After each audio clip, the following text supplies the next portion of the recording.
오늘 본문 말씀을 하나님 경외하는 5가지 삶의 원칙이라는 제목으로 함께 말씀을 나누도록 하겠습니다. 말씀을 위해 제가 잠시 기도하도록 하겠습니다.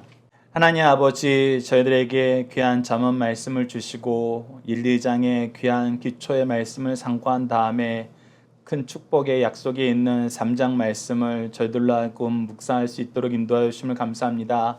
특히 3장 1절에서 10절 말씀은 저희들 자주 나눴던 말씀이고 올해도 어린이 주일날 함께 나눴던 말씀입니다. 이 말씀을 단독적으로 보는 것도 굉장히 은혜롭고 하나님께 감사였는데 이것을 1장에서부터 이어서 보니 이 말씀의 흐름 속에서 이 말씀의 풍성함을 더 깊이 경험하게 됩니다. 저희들에게 이토록 말씀을 깊이 있게 경험할 수 있도록 하나님 은혜 주심을 감사합니다. 저희들에게 하나님의 지혜를 더하시고 하나님의 은혜를 더하시고 하나님의 구원의 역사와 승리의 역사를 더하셔서 우리로 하여금 하나님이 살아계시고 이 세상을 통치하시고 우리를 구원하시는 사랑의 하나님을 증거할 수 있도록 우리와 함께하여 주시옵고 우리를 통해서 하나님의 뜻이 이루어지는 하나님의 말씀이 성취되는 귀한 구속사의 능력 있는 일꾼의 삶을 살 수 있도록 저희들과 함께하여 주시옵소서. 인도하심을 믿사오며 예수님 이름으로 기도드리옵나이다. 아멘. 우리 오늘 본문 말씀을 통해서 함께 묵상할 내용들 먼저 확인합시다. 첫 번째는 우리에게 복과 승리를 주는 두 명령은 무엇인가요? 우리가 1절과 2절 말씀을 통해서 하나님의 명령을 지키는 것, 하나님의 법을 지키는 것이 복의 근원임을 얘기해 주면서 특히 오늘 두 명령에 주목해서 보고자 합니다. 우리가 하나님의 명령이 많이 있지만 가장 근원적인 2가지 명령, 이 명령을 우리가 기억하면서 이 명령을 순종할 때 얻는 복을 우리가 모두 풍족하게 누리기를 기도합니다. 두 번째, 하나님과 사랑 관계를 회복할 수 있는 가장 좋은 기준은 무엇인가요?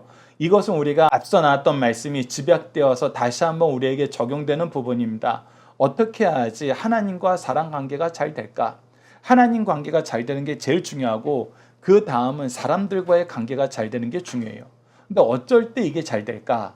이 관계의 문제가 사실 현대사에서는 너무나 중요하고 너무나 힘든 문제인데 우리가 오늘 말씀을 통해서 하나님이 우리에게 주시는 정답을, 해답을 한번 경험하고 이 말씀을 실천해보는 우리 승리한 삶 가족 여러분들, 강성성경연구원 여러분을 되었으면 합니다. 자, 세 번째는 우리가 실패하지 않는 인생을 사는 가장 좋은 방법은 무엇인가요? 우리가 실수는 하고 가끔 넘어지는 건 있어도 결코 실패하지 않아요.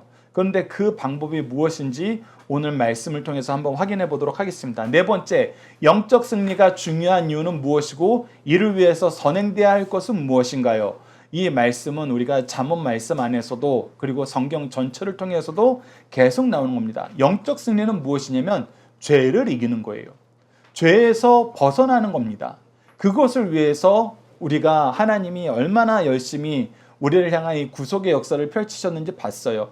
그래서 영적 승리가 중요한 건 너무나 당연합니다. 그러면서 이를 위해서 선행돼야 될 것이 무엇인지 우리 오늘 시편 말씀하고도 연결이 되고 성경 말씀 안에서 예수님의 가르침하고도 굉장히 깊은 연관이 있는데 이것을 함께 묵상하도록 하겠습니다. 다섯 번째, 물질은 어떻게 사용하는 것이 바르게 사용하는 것인가요? 마지막에서 하나님이 주신 물질을 바르게 사용할 것을 가르쳐 주시는데 이 내용을 보고 이 내용을 토대로 우리가 또 오늘 선교에 대한 비전을 또 선교에 대한 협력에 대한 그 뜻을 정하는 시간을 가졌으면 합니다. 자, 오늘 본문 말씀을 들어가기에 앞서 지금까지 우리가 1장과 2장의 내용을 쭉 정리한 내용을 이 정리한 구문을 제가 잠깐 읽어드릴게요.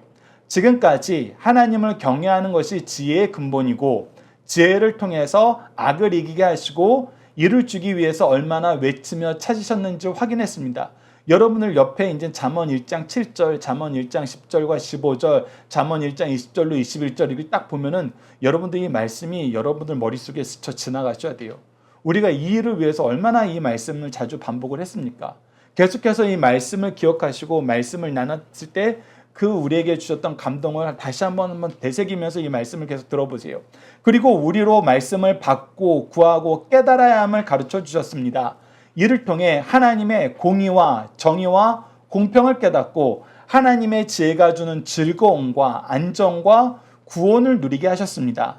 이러한 것을 더욱 충만하게 누릴 수 있는 삶의 5가지 원칙을 이제 잠언 3장 1절에서 10절 말씀 우리에게 가르쳐줘요. 그래서 앞서 1, 2장을 통해서 우리가 경험했던 것, 우리가 배웠던 것, 이것이 우리 삶에 충만하게 하는 삶을 살려면 우리가 이렇게 살아야 된다라는 걸 가르쳐주는 거예요. 즉 이론을 가르쳐줬다면 이제 실전을 가르쳐주는 거예요. 앞서 이론이 우리의 삶에서 어떻게 실천되는지, 실제로 경험되는지, 우리가 삶 속에서 이렇게 살면 하나님의 은혜를 반드시 누리게 되고 하나님이 약속하신 평강과 승리를 반드시 얻게 된다. 하나님의 복을 누리는 삶을 살게 된다. 여러분들 이 내용을 기억하시면서 어떻게 5가지 삶의 원칙을 실천하면서 살지, 이것이 하나님을 경외하는 5가지 방법이라는 것을 여러분들 각자가 묵상하고 받아들이는 시간, 또 간직하고 실천하는 시간이 되었으면 합니다. 자, 첫 번째는 1절과 2절 말씀을 통해서 하나님의 명령을 지켜라. 그러면 약속한 복이 있다. 약속한 복이 있다는 거예요. 잠언 3장 1절에서 2절 말씀 우리 함께 읽어보도록 하겠습니다. 시작. 내 아들아 나의 법을 잊어버리지 말고 내 마음으로 나의 명령을 지키라. 그리하면 그것이 내가 장수하여 많은 해를 누리게 하며 평강을 더하게 하리라. 자, 우선 하나님의 법과 명령을 잊지 말고 지키면 무엇을 주신다고요? 장수하여 많은 해를 누리는 것이 첫 번째고, 두 번째는 평강을 주신다는 거예요.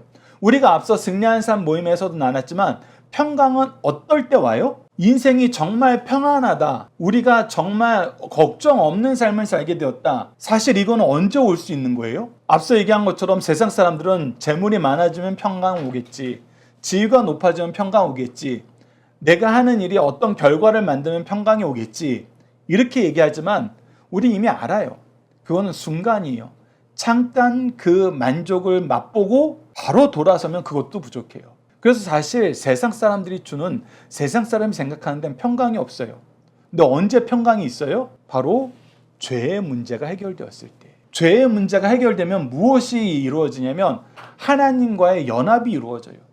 하나님은 우리의 창조주이시고 통치주이시고 구원주이고 심판주이셔서 우리가 필요한 모든 것을 아시고 공급하시는 분이세요.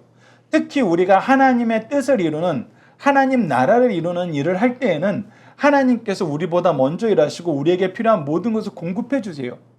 이것은 죄의 문제가 해결되었을 때, 하나님과 연합이 되었을 때, 하나님과 동행할 때 바로 이루어지는 거거든요. 그랬을 때 우리는 평강을 이루게 되는 거예요. 그래서 사실 이 평강은 무엇하고도 동일하냐면 우리가 죄를 이기는 승리하고도 동일해요. 그러면 우리가 죄를 이기는 승리는 어디에서 나오느냐? 어디서 나오죠? 회개를 통해서 나오는데, 회개를 통해서 나오게 되는 이유가 뭐예요? 무엇이 있었기 때문에? 예수님의 구속의 역사가 있었기 때문에. 그래서 우리가 오늘 이 말씀, 많은 해를 누리는 것과 평강을 더하게 하는 이 2가지 복은 우리가 성경에서 가르쳐주는 방법이 있어요. 그래서 그 2가지 방법은 꼭 기억하자는 겁니다. 우선 많은 장수를 누리게 하기 위해서 하나님 명령하신 법은 첫 번째가 뭐예요? 내 부모를 공경하라는 거예요.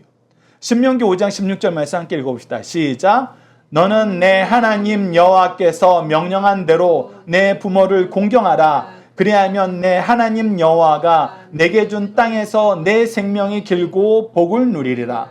자, 이 복이 우리가 10계명을 통해서 도덕법이라고 얘기하고 우리가 이제 오후 예배 때 오늘 1계명부터 하나씩 살펴보게 되는데, 특히 이 5계명은 여러분들 제가 질문 하나 해볼게요.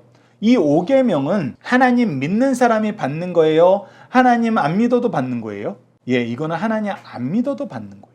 하나님이 이 세상을 통치하시는 질서를 세우셨을 때 부모를 공경하는 자들에게는 내가 장수하는 복을 주겠다라고 이 세상의 질서를 세워 놓으셨어요. 그리고 신실하신 하나님은 이 말씀을 이루세요. 그래서 하나님을 믿지 않더라도 부모를 공경하는 사람들에게는 이 세상에서 생명의 긴 복을 누리게 하세요. 그러면서 우리가 성경을 통해서 깨닫게 되는 것은 우리가 단순히 생명의 긴 복이 아니라 우리가 건강하게 장수하는 복을 누리게 하신다는 거, 우리가 말씀을 통해서 다시 한번 확인하게 됩니다. 그래서 여러분들 부모 공경해 보세요. 그러면 우리가 세상에서 복을 누리게 돼요.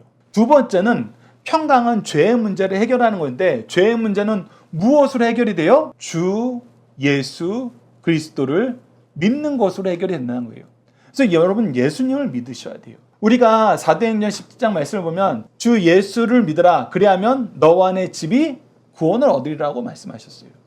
그것처럼 우리가 요한일서 5장 4절에서 5절을 보면은 이 세상을 이기는 승리, 이 승리를 통한 평강이 무엇을 통해서 이루어지느냐? 무릇 하나님께로부터 난 자마다 세상을 이기느니라. 세상을 이기는 승리는 이것이니 우리의 믿음이니라. 이 말씀을 통해서 우리가 무엇을 알게 되냐면 하나님께로부터 난 자는 이 믿음을 갖게 된다는 거예요. 즉 믿어서 하나님께로 난 자가 되는 것이 아니라 하나님께로부터 난 자는 이 믿음을 갖게 되는데 이 믿음이 무엇이다? 예수께서 하나님의 아들이심을 믿는 것이다. 그래서 하나님께로부터 난 자는 예수님이 하나님을 믿어요. 이 내용을 여러분들 기억하셔야 돼요. 그래서 우리는 이 두 가지 법은 항상 지키면서 살자는 거예요. 부모님을 공경하는 삶, 주 예수 그리스도를 믿는 삶. 그래서 이거를 통해서 우리가 장수하여 많은 해를 누리고 평강을 얻는 삶을 누리자. 이것이 우리가 하나님을 경외하는 삶의 첫 번째 모습이다. 그래서 첫 번째는 하나님의 명령을 지켜라. 그래야 하면 약속된 복이 있다는 거예요. 자, 두 번째는 3절에서 4절로 하나님의 방법으로 살라. 관계가 바로 선다는 거예요. 잠언 3장 3절에서 4절 말씀을 보면 인자와 진리가 내게서 떠나지 말게 하고 즉 하나님의 사랑과 하나님의 말씀이 우리 삶에서 떠나지 말라는 거예요. 떠나지 않는 것이 어떤 모습이 떠나지 않는 것이냐라는 것을 바로 뒤에서 설명하는데 내 목에 매며 내 마음판에 새기라. 이것이 우리의 표지가 되는 거예요. 우리가 어떤 일을 할 때 어떤 상황에서 어떤 일을 결정할 때 항상 하나님의 인자와 진리가 기준이 된다는 거예요. 그러면 무엇이 이루어져요? 내가 하나님과 사람 앞에서 은총과 기중의 여김을 받으리라. 우리가 하나님의 관계를 어떻게 회복해야 되지? 사람들하고 이 복잡한 관계를 어떻게 잘 형성하지? 여러 가지가 있어요. 세상 사람들도 여러 가지 이 만남의 기술, 이 대화의 기술, 관계의 기술을 설명을 해요. 그러나 그것이 모든 사람이 할 수 있는 게 아니에요. 그리고 그것이 인류적으로 동일한 게 아니에요. 그런데 하나님은 이 부분에 대해서 우리에게 분명히 얘기하세요. 뭐 하라 그러는 거예요? 인자와 진리가 내 삶의 기준이 돼야 된다. 근데 이 인자와 진리가 내 삶의 기준이 돼야 된다는 것을 우리가 이미 배워왔어요. 그것이 무엇이냐면 이미 잠언 3장 1절에서 3절 우리가 또 2장에서도 다시 복습해서 나왔던 것처럼 하나님의 정의와 공평과 정직을 지혜롭게 실천하는 것이 바로 우리가 인자와 진리로 사는 거예요. 정의는 just 해가지고 오히려 하나님께 잘못했던 것을 바르게 고쳐주는 것이었고 이 공의가 바로 righteousness 해가지고 하나님께서 옳다고 얘기하는 걸 실천하는 거고 이 정직이 공평이었어요. 오히려 이 공평이라는 단어를 이 정직의 fair라는 걸로 해서 이것을 우리가 동일하게 적용시키는 하나님의 뜻대로 우리도 동일하게 행하는 거였어요. 그리고 이것을 지혜롭게 하는 것이 바로 하나님께서 우리에게 가르쳐준 삶의 방식이고 이것을 우리가 잘 실천할 때 하나님의 인자와 진리로 우리가 삶을 살 수 있습니다. 그랬을 때 하나님께서 우리의 삶의 방식을 기뻐하세요. 왜? 우리는 하나님의 기준을 따르니까. 그리고 우리가 하나님의 기준을 따를 때 세상 사람들도 우리를 이중적이다, 위선적이다라고 보지 않아요. 이 사람은 정확해라고 보는 거예요. 근데 그 정확한 게 어때? 항상 좋아요. 항상 좋은 결과를 맺어요. 그러니 우리가 그 사람 속을 알 수가 없어. 그 사람은 그때그때 기준이 바뀌어. 이런 삶을 살지 않고 그런 평가를 받지 않고 저 사람들은 정확해. 그리고 저 사람들의 판단이 항상 나중에 보면 옳았어 라고 하면은 사람들이 자연스럽게 우리를 좋아하게 돼요. 우리와의 관계를 귀중히 여기게 됩니다. 사실 그리스도인들이 세상에 보여줬던 모습이 바로 이거였어요. 그래서 많은 이 세상의 지도자들이 정치의 지도자이면 경제의 지도자들이건 이 사회의 여러 가지 문제의 지도자들이 이 그리스도인들을 찾아와서 지혜를 구할 때는 바로 이 이유가 있었거든요. 저 사람들의 판단이 되게 맞았어. 그리고 그것이 드러나는 걸 통해서 저 사람들이 정확하게 이 일을 공정하게 바라보는 거 항상 공정하게 적용하는 것을 봤어. 그런데 요즘의 종교인들은 이런 평가를 받기 되게 힘들어요. 자기네들끼리는 얘기하는 게 다르고 밖에 사람들을 대할 때는 이 하나님의 말씀하고 전혀 상반되는 걸로 대하니까 오히려 욕을 먹지만 우리가 하나님의 인자와 진리, 하나님의 공의와 정의와 공평을 통해서 우리가 사람들을 대하면은 오히려 사람들에게 귀중히 여김을 받아요. 이 부분에서 가장 잘 모범을 보여주신 분이 바로 예수님입니다. 누가복음 2장 52절을 보면 예수는 지혜와 키가 자라가며 하나님과 사람에게 더욱 사랑스러워 가시더라. 예수님이 지혜가 자랄 때 그 자라는 지혜의 기준이 뭐였어요? 철저하게 하나님 말씀이었어요. 하나님의 기준이 되었을 때, 즉 하나님의 인자와 진리가, 하나님의 정의와 공의와 공평이 기준이 되었을 때 하나님과 사람들에게 더욱 사랑스러워 갔다는 것을 여러분들 기억하시면서 우리도 하나님의 방법으로 살습니다. 그러면 하나님과의 관계가 중심이 되어서 모든 사람들의 관계가 바로 서게 됩니다. 세 번째는 항상 하나님께 의지, 기도하라. 하나님이 안내해 주신다는 겁니다. 자, 잠언 3장 5절에서 6절 말씀 우리 함께 읽어봅시다. 시작.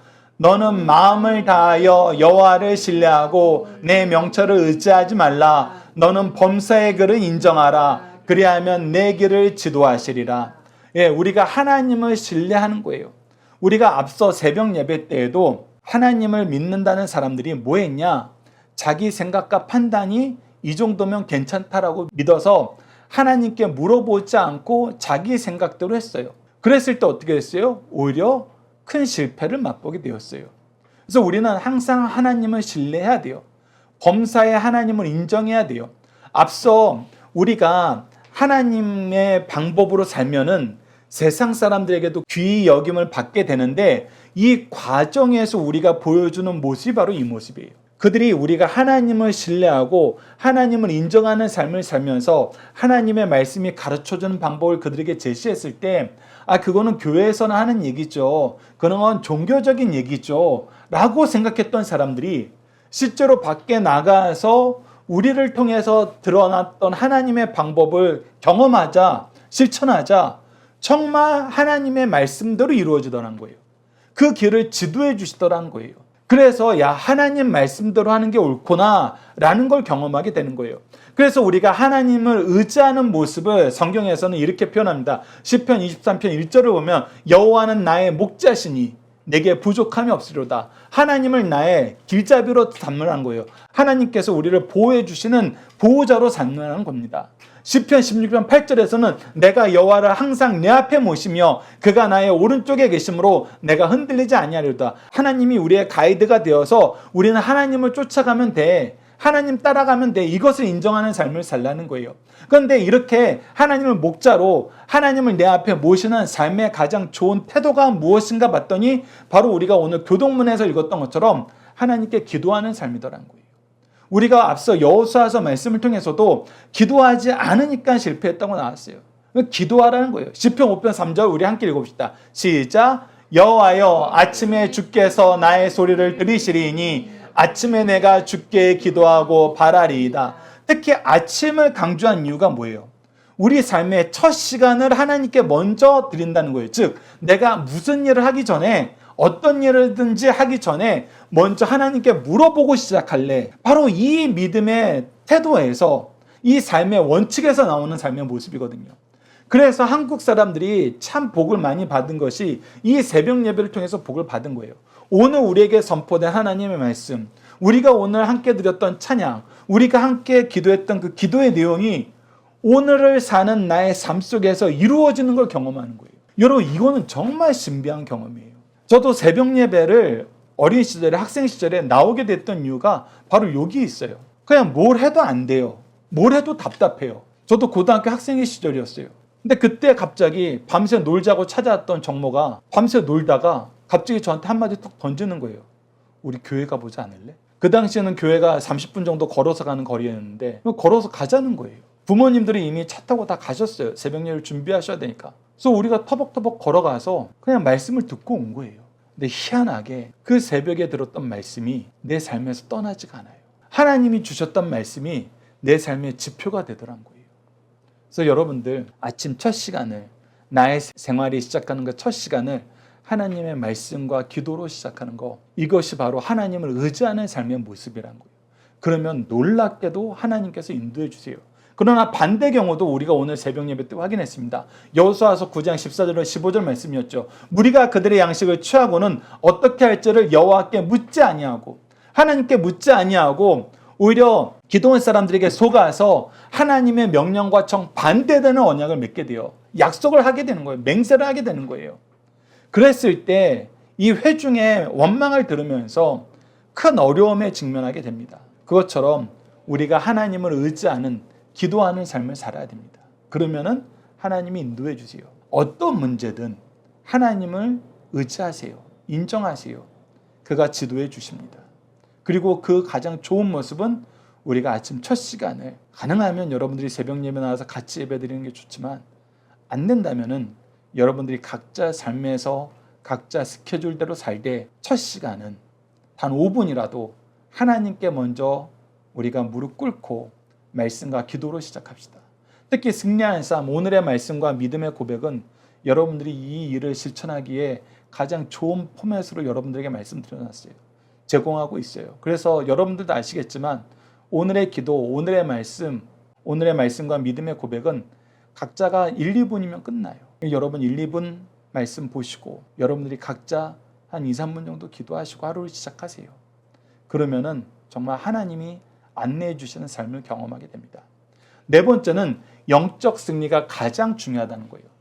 그랬을 때 건강을 주신다는 것입니다. 잠언 3장 7절에서 8절 우리 함께 읽어봅시다. 시작. 스스로 지혜롭게 여기지 말지어다. 여호와를 경외하며 악을 떠날지어다. 이것이 내 몸에 양약이 되어 내 골수를 윤택하게 하리라. 자, 앞서 자기의 명령을 의지하는 것보다 스스로 지혜롭게 여기는 것이 훨씬 더 잘못된 거예요. 왜 그러냐면 하나님은 분명히 하나님의 말씀을 토대로 하나님의 말씀을 따르는 삶을 살라 그랬어요. 근데 그게 싫은 거예요. 아니, 하나님 말씀보다는 내가 만든 새로운 방법, 세상 사람들이 더 좋아하는 새로운 시각, 새로운 환경, 그것이 나에겐 더 좋은 것 같아. 그래서 하나님의 말씀은 통째로 무시하고 내가 스스로 지혜롭다고 생각하면서 실천하는 길을 따르는 거예요. 근데 여러분들 이미 우리가 확인했지만 하나님의 기준에서 벗어난 건 전부 뭐예요? 전부 죄예요. 그래서 스스로 지혜롭게 여기면서 하나님을 떠나는 것은 오히려 우리가 죄를 지어요. 그러지 말고 여호와를 경외하면서 악을 떠나라. 스스로 지혜롭게 하면서 다른 기준으로 살지 말고 하나님의 기준으로 와라. 근데 도리어 이것이 너를 뭐하게 한다? 내 몸에 양약이 되고 내 골수를 윤택하게 한다. 오히려 너를 육체적으로도 더 건강하고 평안하게 살게 한다. 특히 왜 그러느냐? 우리가 앞서 승리한 삶 통해서 시편 32편 말씀을 나눴던 것처럼 하나님은 죄악된 것을 용서하지 않으세요. 그래서 때로는 어떻게 하세요? 우리를 징계하세요. 근데 그 징계하는 것이 때로는 육체의 괴로움으로 와요. 그래서 사실 제가 종종 아프잖아요. 포도당뇨이 올 때도 있고 신경통이 크게 도질 때도 있고, 근데 그때마다 제가 다시 한번 삶을 되돌아봐요. 지난 일주일 동안 나의 삶이 하나님의 뜻을 따른 것인가? 하나님을 경외하는 삶을 살았던 것인가? 아니면 스스로 지혜롭게 여기면서 내 방식을 고집했던가? 보면은 희한해요. 내 방법을 고집하고 내가 우선순위를 바꿨을 때에는 여지없이 아파요. 앞서 얘기한 것처럼 우리가 승리하는 삶 공부 시간에 얘기했던 것처럼 사실 이게 하나님의 사랑이에요. 죄에 민감하게 반응하시는 것. 그 이유는 무엇이다? 우리로 회개하게 하시기 위한 것이다. 그랬을 때 우리의 몸은 회복이 된다. 오히려 우리의 약함이 하나님의 강함을 드러내는, 하나님의 은혜를 드러내는 통로가 된다. 그래서 우리는 항상 영적 전쟁에 포커스를 둬야 돼요. 그리고 나머지는 우리가 하나님이 주신 이 세상의 질서 안에서 이 일을 담당한 사람들을 신뢰해요. 의사들 신뢰하고 약사들 신뢰하세요. 하지만 우리는 무엇에 더 포커스를 둬야 된다? 죄의 문제에 포커스를 둬야 된다. 그래서 우리는 육체의 연약함이 왔을 때 사실 회개할 것이 있는지 찾아보셔야 돼요. 그랬을 때에는 우리의 영혼도 우리의 육체에도 다 좋은 결과를 맞이하게 됩니다. 비록 우리가 문제를 해결하지 못하고 이 육체의 문제를 해결하지 못하고 하나님 나라에 가더라도 우리가 죄의 문제를 하나님 앞에 해결하기 위해서 기도하고 회개했다면 여러분 이것은 오히려 하나님 앞에 기쁨이 되고 우리에겐 영광이 돼요. 우리 이미 성경을 통해서 배웠잖아요. 그래서 우리는 우리가 연약함이 올 때 항상 하나님 앞에 죄의 문제로 무릎 꿇는 시간을 가집시다. 그것이 하나님을 경외하는 삶의 원칙에서 굉장히 중요한 거예요. 그리고 마지막 5번째는 주신 것을 바르게 사용하라는 것입니다. 그럼 날마다 채우세요. 우리 잠언 3장 9절에서 10절 말씀 함께 읽겠습니다. 시작. 내 재물과 내 소산의 처음 익은 열매로 여호와를 공경하라. 그리하면 내 창고가 가득히 차고 내 포도틀에 새 포도즙이 넘치리라. 여러분, 이거는 아주 좁게 해석하면 무엇이냐면 하나님께서 이스라엘 민족에게 규례로 주신 것이 있는데 너희들이 처음 얻은 소산물은 하나님께 감사의 제물로 바쳐야 된다라고 얘기하셨어요. 그래서 이것을 지키는 사람들이 하나님께 복을 받았어요. 그런데 이것은 단순하게 단회적인 사건만 얘기하는 것이 아니에요. 처음 소산물을 하나님께 바친다는 것의 본질적인 의미가 무엇이냐면 나에게 주신 모든 것이 하나님의 것임을 인정하는 삶을 사는 거예요. 그래서 내가 어떤 일을 시작하고 그 일에서 처음 얻는 소산물을 하나님께 바치는 것도 우리가 모든 것이 하나님의 것이고 내가 얻은 모든 것이 하나님의 것임을 인정한다는 믿음의 고백이면서 하나님은 이것을 우리에게 정기적으로 할 수 있는 제도를 주셨어요. 여러분, 그게 뭐죠? 11조예요.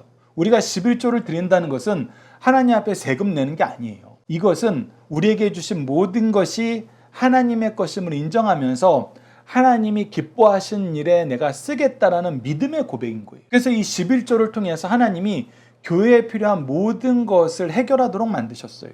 그러면서 동시에 하나님은 뭐라고 얘기하냐면 내가 너에게 준 것으로 너에게 소속된 모든 사람들, 너의 가족들도 그러고 하인들도 그러고 나그네도 그러고 네 주위에 있는 레위인들까지, 즉 영적인 스승까지 네가 받은 복을 나눠주면서 그들에게 복의 통로가 되라라고 하는 것이 하나님께서 가나안 땅에 들어가는 이스라엘 민족에게 미리 가르쳐 주신 삶의 태도였어요.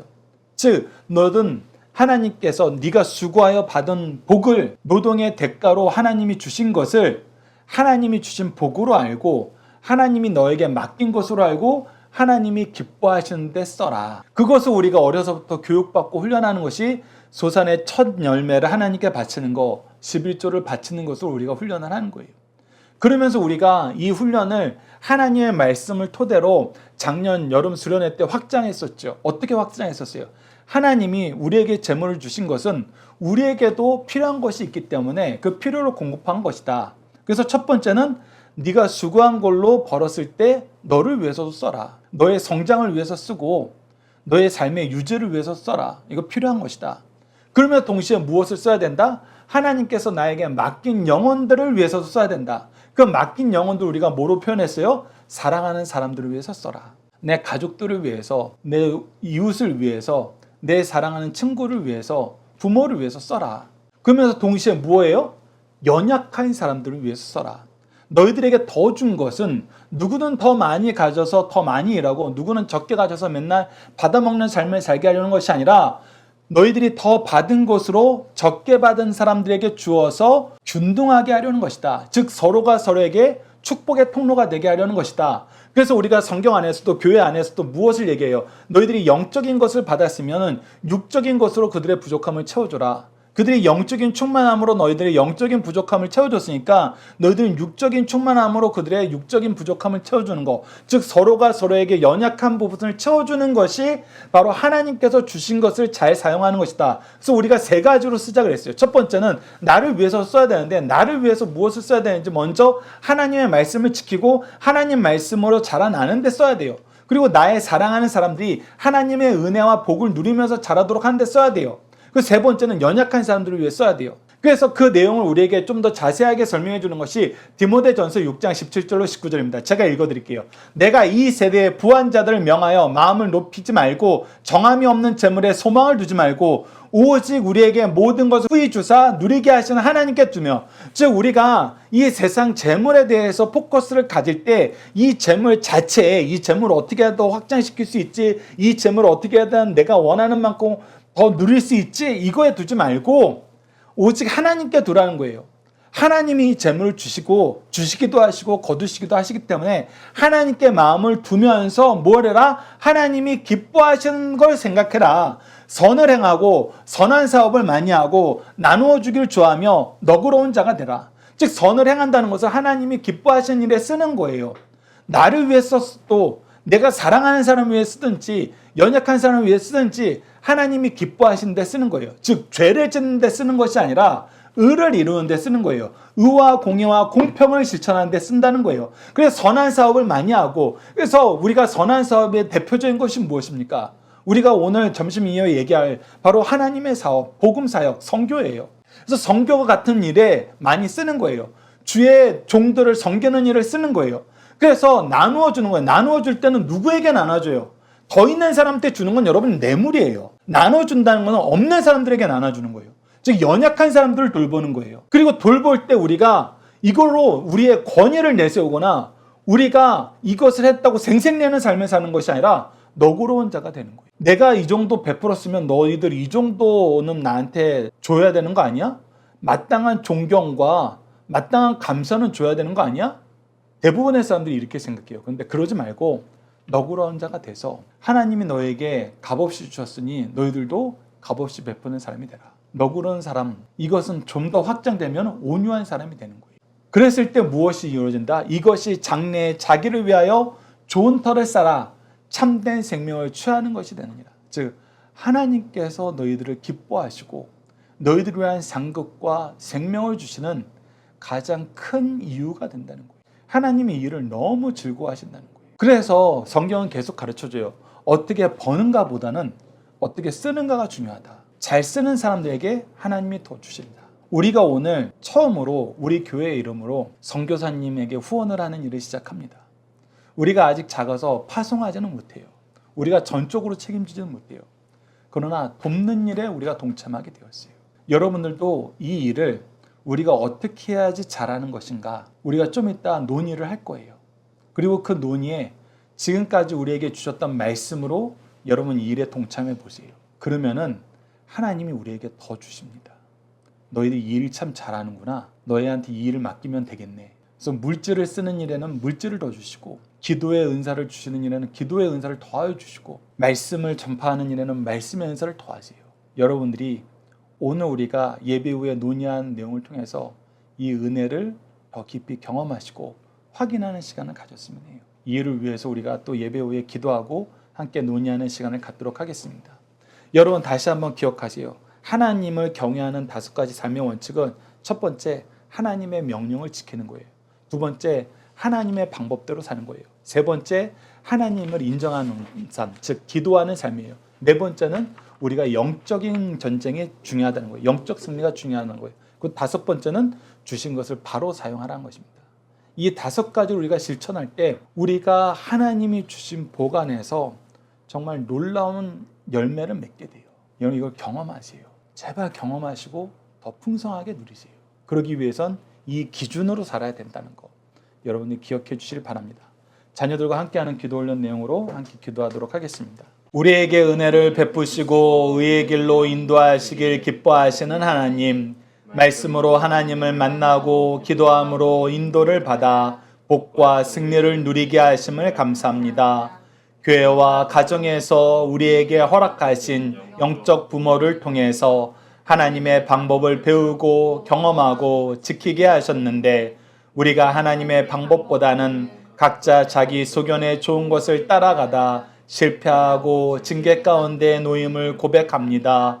용서해 주소서. 하나님의 명령을 지키며 하나님의 방법으로 살며 하나님께 기도하며 영적 전쟁에서 승리하게 하시고, 하나님이 주신 것을 하나님의 뜻대로 사용하여 복을 누리고 하나님과 사람의 기쁨이 되며 승리하며 건강한 가운데 축복의 통로가 되는 삶을 살도록 도와주소서. 예수님 이름으로 기도드립니다. 아멘.